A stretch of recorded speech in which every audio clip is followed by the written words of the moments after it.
Nagpapasalamat pala ako sa taong tumulong sa akin na nagbigay para may pambayad sa ating pagpahukay dyan. Dagdag na po yun. Babawi na lang ako sa iyo, idol, at maibabalik ko ang iyong pinaghirapan. Promise yan, idol. Yan nga pala ay pwede nang lagyan, kaso lang ay kulang pa tayo sa budget. Nangangailangan po tayo dyan ng mga 11K. So dito naman mga idol, sa concrete pan na ito na pinagawa kong bago, so flooring at saka finishing yung kulang, sabi ko noon. Pati na yung similyan siguro nasa 9K ang gastos bago natin yan malagyan mga idol. So nagkakalaga po ng 20K ang gastusin bago yan matapos mga idol at malagyan na ng similya. Mahirap idol kapag mangarap ka na hindi mo kaya.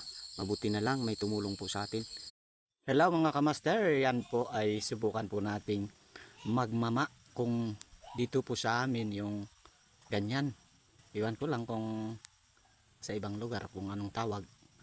So yan po yung gamit ng mga matatanda noon na naiwan pa sa ngayon. Kasi po ay may pumupunta dito na relatives din. So kapag nakapunta sa amin ay ganyan po ang aming trabaho. So sa isang linggo siguro makapunta siya ng isang beses, kaya magharap kami na subukang magmama mga idol. Ayan. So wala naman yang masama sa katawan mga idol. Yun ang ginagamit ng mga matatanda mga idol noon at sa ngayon. Maraming makipag-engage ka ng 15 bago ka mag-post. Pagkatapos mong mag-post, engage ulit ng 15. So yun ang ginagawa ko mga idol.